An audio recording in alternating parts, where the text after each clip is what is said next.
Assalamualaikum warahmatullahi wabarakatuh. Di sini kami kelompok 5 akan mempresentasikan tentang kerjasama dalam bisnis Islam. Materi yang pertama yaitu mudorobah. Di sini saya akan menjelaskan mengenai mudorobah. Mudorobah merupakan salah satu bentuk kerjasama yang dilakukan oleh pengelola modal dan pemilik modal. Pemilik modal nantinya akan memberikan sejumlah modal kepada pengelola modal, dan apabila terjadi sebuah kerugian, maka kerugian tersebut akan ditanggung oleh pemilik modal. Hukum mudorobah di sini adalah boleh atau mubah, seperti dalam firman Allah Quran Surat Al-Hadid ayat 11, di mana artinya siapakah yang mau meminjamkan kepada Allah pinjaman yang baik, maka dia akan melipat gandakan pinjaman untuknya dan dia akan memperoleh pahala yang banyak. Lalu jenis mudorobah ada dua, mudorobah mutlakah atau mutlak atau bebas.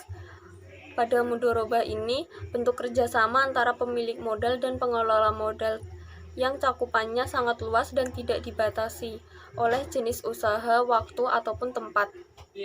Selanjutnya, mudorobah muqayyadah atau mudorobah yang terikat. Kalau mudorobah yang ini seperti kebalikan dari mudorobah sebelumnya, yang pada mudorobah ini pengelola modal dibatasi oleh jenis, waktu, ataupun tempat.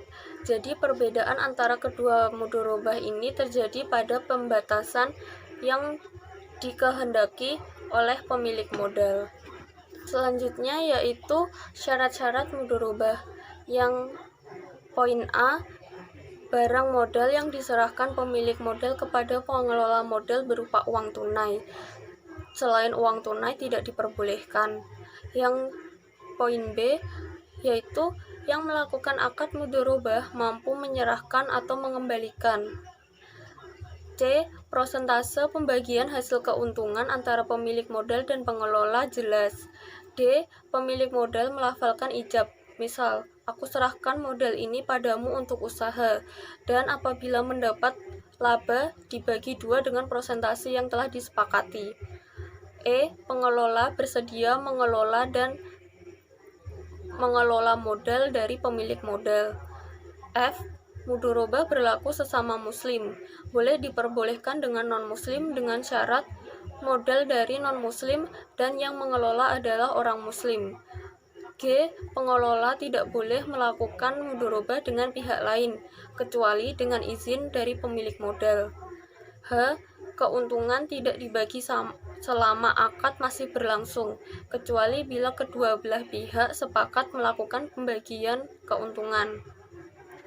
Lalu selanjutnya, menurut Imam Syafi'i, rukun mudorobah itu ada 6. Yang pertama, pemilik modal yang menyerahkan barang untuk modal usaha. Yang kedua, pengelola barang yang diterima dari pemilik barang. Yang ketiga, akad mudorobah antara pemilik dan pengelola barang.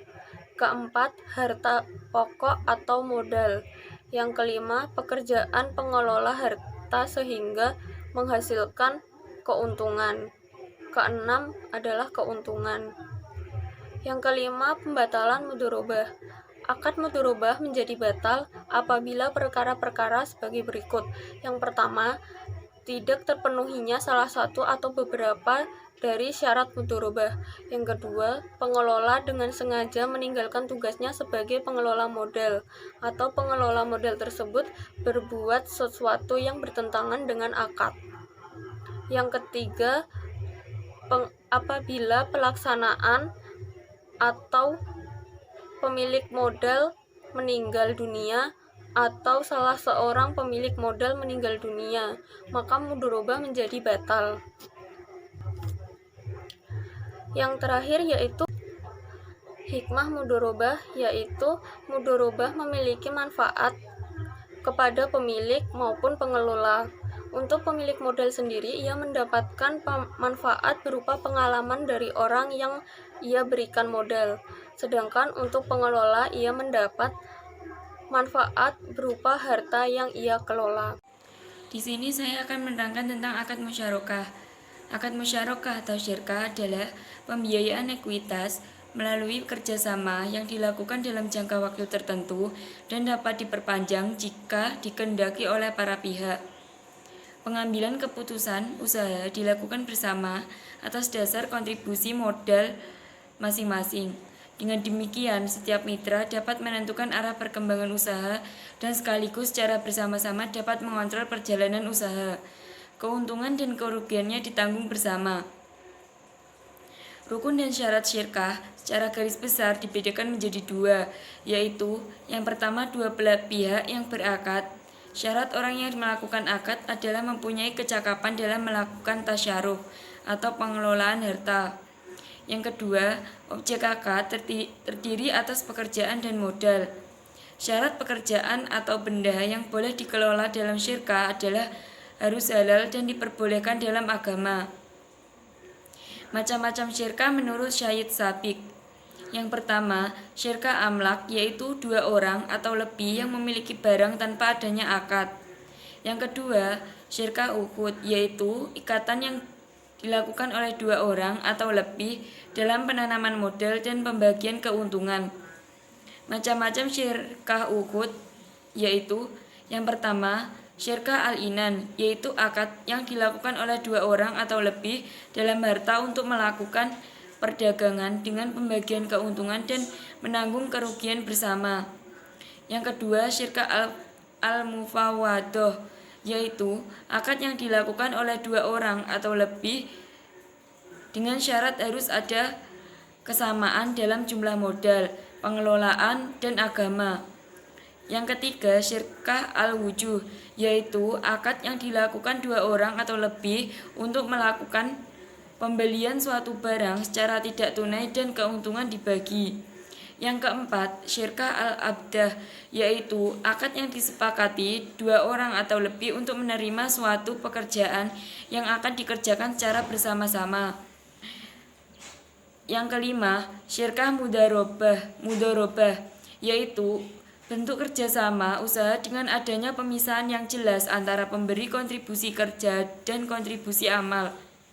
Pada syirkah mudharobah, pengelola bertanggung jawab melakukan 100% pekerjaan mengelola usaha agar menguntungkan, dan investor bertanggung jawab memberikan 100% modal yang dibutuhkan pengelola usaha untuk menghasilkan usaha amal. Pada syirkah mudharobah, pengelola bertanggung jawab melakukan 100% pekerjaan mengelola usaha agar menguntungkan, dan investor bertanggung jawab memberikan 100% modal yang dibutuhkan pengelola usaha untuk menghasilkan usaha.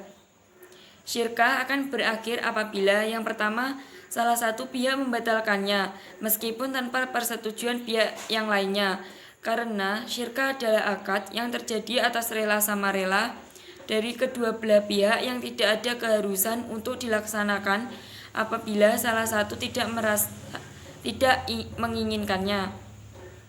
Yang kedua, salah satu pihak kehilangan keahlian dalam mengelola harta baik karena gila atau sebab lainnya. Yang ketiga, modal para anggota syirkah lenyap sebelum dibelanjakan atas nama syirkah. Modal tersebut lenyap sebelum terjadi percampuran harta hingga dapat dipisah-pisahkan lagi. Hikmah syirkah yang pertama, menggalang kerjasama untuk saling menguntungkan antara pihak-pihak yang bersyirkah.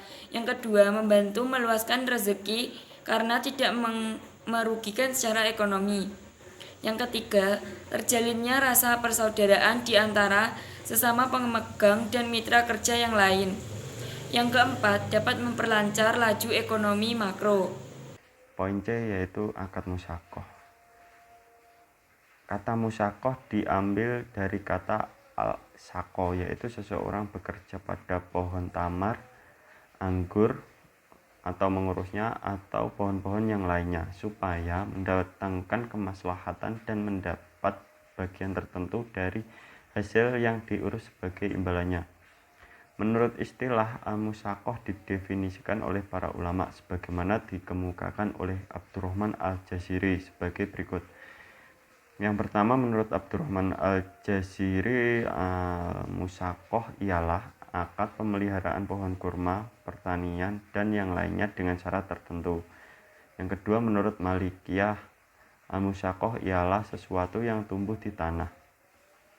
Menurut Malikiyah, sesuatu yang tumbuh di atas tanah dibagi dengan 5 macam, yaitu yang pertama, pohon yang berakar kuat dan berbuah. Buah tersebut dipetik dan pohon tersebut tetap ada dalam waktu yang lama, misalkan pohon kurma dan zaitun. Yang kedua, pohon-pohon yang berakar tetap tetapi tidak berbuah, seperti pohon kayu keras, karet, dan jati. Yang ketiga, ada pohon-pohon tersebut tidak berakar kuat tapi berbuah dan dapat dipetik, seperti padi dan khatsaah. Yang keempat, pohon-pohon tersebut tidak berakar kuat dan tidak ada buahnya yang dapat dipetik, tetapi memiliki kembang yang bermanfaat seperti bunga mawar. Yang kelima, ada pohon-pohon yang diambil hijau dan basahnya sebagai suatu manfaat, bukan buahnya, seperti tanaman hias yang ditanam di halaman dan di tempat-tempat lainnya. Dasar hukum musyakoh yaitu sebuah hadis yang diriwayatkan oleh Imam Muslim dari Ibnu Amr bahwa Rasulullah bersabda, memberikan tanah Khaibar dengan bagian separuh dari penghasilan baik buah-buahan maupun pertanian. Pada riwayat lain dinyatakan bahwa Rasul menyerahkan tanah Khaibar itu kepada Yahudi untuk diolah dan modal dari hartanya penghasilan separuh untuk Nabi. Rukun dan syarat musyakoh ada 5, yaitu sigat. Sigat itu yang dilakukan kadang-kadang dengan jelas atau sahih dan dengan samar atau kinayah. Yang kedua yaitu 2 orang atau pihak yang berakad. Disyaratkan bagi orang-orang yang berakad dengan ahli atau mampu untuk mengelola akad seperti balik, berakal, dan tidak berada di wilayah pengampunan. Yang ketiga yaitu kebun dan semua pohon yang berbuah. Semua pohon yang berbuah boleh diparojikan atau bagi hasil, baik yang berbuah tahunan 1 kali dalam setahun ataupun yang buah hanya 1 kali kemudian mati, seperti padi dan jagung atau lainnya. Terus yang keempat ada masa kerja. Yang masa kerja itu ditentukan lama waktu yang dikerjakan. Yang kelima, ada buah hendaklah ditentukan bagian masing-masing yang punya kebun dan bekerja di kebun, seperti 1/2, 1/3, 1/4. Ada beberapa syarat musyakoh, yaitu ahli dalam akad, menjelaskan bagian penggarap, membebaskan pemilik dari pohon, hasil dari pohon dibagi 2 antara pihak yang melangsungkan akad sampai batas akhir, yakni menyeluruh sampai akhir. D. Akad musyaroah. Menurut bahasa Arab artinya menumbuhkan, dan menurut istilah yaitu pekerjaan mengolah sawah yang sebagian hasilnya untuk dirinya dan sebagian untuk pemilik modal. Menurut beberapa ulama mendefinisikan musyaroah. Yang pertama yaitu ulama Malikiyah mendefinisikan musyaroah ialah perserikatan dalam pertanian. Yang kedua yaitu menurut Hanafiyah yaitu musyaroah akad yang bercocok tanam dengan sebagian yang keluar dari bumi. Yang ketiga menurut Hanabilah, musyaroah ialah pemilik tanah yang sebenarnya menyerahkan tanahnya untuk ditanami yang bekerja pemberi bibit. Menurut Syafi'i mendefinisikan musyaroah ialah pengolahan tanah oleh petani dengan imbalan hasil pertanian, sedangkan bibit pertanian dari penggarap tanah. Dasar hukum musyaroah. Dasar hukum musyaroah yang digunakan para ulama dalam menetapkan hukum musyaroah adalah sebuah hadis yang diriwayatkan sebagai berikut. Imam Bukhari meriwayatkan dari Abu Hurairah yang artinya orang-orang Asyar berkata kepada Nabi SAW, berikanlah pohon kurma kepada kami dengan saudara-saudara kami. Beliau menjawab, tidak. Lalu mereka berkata, kamu cukupkan kepada kami biaya, nanti akan kami ikutkan kamu untuk memperoleh buahnya. Mereka menjawab, kami dengar dan kami taat. Rukun dan syarat musyaroah. Menurut Hanafiyah, rukun musyaroah ialah akad, yaitu ijab dan qabul antara pemilik dan pekerja secara rinci. Jumlah rukun-rukun musyaroah menurut Hanafiyah ada 4. Yang pertama, tanah. Yang kedua, perbuatan pekerja. Yang ketiga, modal. Yang keempat, alat-alat untuk menanam. Syarat-syaratnya, yang pertama, syarat yang bertalian dengan akiden, yaitu harus berakal. Yang kedua, syarat yang berkaitan dengan tanaman, yaitu disyaratkan adanya penentu macam apa yang akan ditanam. Yang ketiga, hal yang berkaitan dengan perolehan hasil dari tanaman. Bagian-bagian harus disebutkan jumlahnya. Hasil adalah milik bersama. Bagian antara amil dan malik adalah satu jenis barang yang sama. Bagian antara amil dan malik adalah satu jenis barang yang sama. Bagian kedua belah pihak sudah dapat diketahui. Tidak diisyaratkan bagi salah satu menambah yang maklum. Yang keempat, hal yang berhubungan dengan tanah yang akan ditanami, yaitu tanah tersebut dapat ditanami dengan biji apa dan batas-batasnya harus diketahui. Yang kelima, hal yang berkaitan dengan waktu dan syarat-syaratnya ialah waktunya harus ditentukan. Waktu ditentukan yaitu waktu untuk menanam tanaman, waktu memungkinkan untuk kedua belah pihak menentukan biji yang akan ditanam. Hal yang berkaitan dengan alat-alat musyaroah, yaitu ijab dan qabul. Yaitu akad mugorosah. Akad mugorosah menurut masyarakat Syam atau Suriah dinamakan munasabah, yang artinya paruan, karena lahan yang telah diolah menjadi milik mereka secara bersama-sama dan masing-masing pihak mendapatkan bagian separuh atau paruan. Mugorosah adalah perjanjian yang dilakukan antara pemilik tanah garapan untuk mengolah dan menanami lahan garapan yang belum ditanami atau tanah kosong, dengan ketentuan mereka secara bersama-sama memiliki hasil dari tanah tersebut dengan kesepakatan yang dibuat bersama. Dasar hukum mugorosah. Yang pertama, menurut jumhur ulama seperti Maliki, Syafi'i, Hambali berpendapat tidak boleh, tetapi mazhab Maliki mengatakan boleh dengan beberapa persyaratan. Imam Malik membolehkan mugorosah apabila terpenuhi beberapa syarat, yaitu tanaman yang akan ditanam adalah tanaman yang halal pohonnya atau tanaman keras dengan menghasilkan buah atau manfaat yang dipetik dan bukan tanaman palawija. Yang kedua, tanaman yang akan ditanam tidak jauh berbeda masa antara satu jenis dengan tanaman yang lain. Yang ketiga, penentuan masa mugorosah itu jangan terlalu lama. Yang keempat, penggarap mempunyai bagian tertentu dari garapannya berupa tanah dan tanamannya.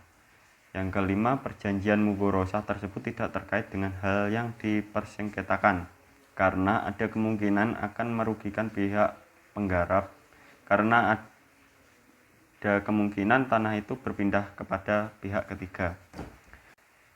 Selanjutnya, Imam Malik mengatakan perjanjian mugorosah akan batal apabila dalam perjanjian itu dikemukakan bahwa salah satu pihak tidak mendapatkan bagian atau bagiannya sedikit sekali, baik untuk penggarap maupun pemilik lahan. Yang kedua, perjanjian itu dilakukan dengan cara tangguh atau ada tenggang waktunya, tidak langsung berlaku setelah perjanjian itu dibuat. Menurut Wahab Az-Zuhaili, penggarap tanah kosong adalah sah bila penggarap mendapatkan bagian tertentu dari seluruh tanah yang digarap dan hasilnya. Yang kedua, Imam Abu Hanifah berpendapat bahwa pemilik tanah menyerahkan tanah garapan kepada seseorang untuk digarap dalam masa beberapa tahun dengan ketentuan baik tanah maupun tanamannya mereka bagi dengan kesepakatan bersama karena perjanjian itu tidak sah. Yang ketiga, Imam Abu Yusuf dan Muhammad bin Hasan Asy-Syaibani atau murid Hanifah membolehkan bentuk mugorosah mereka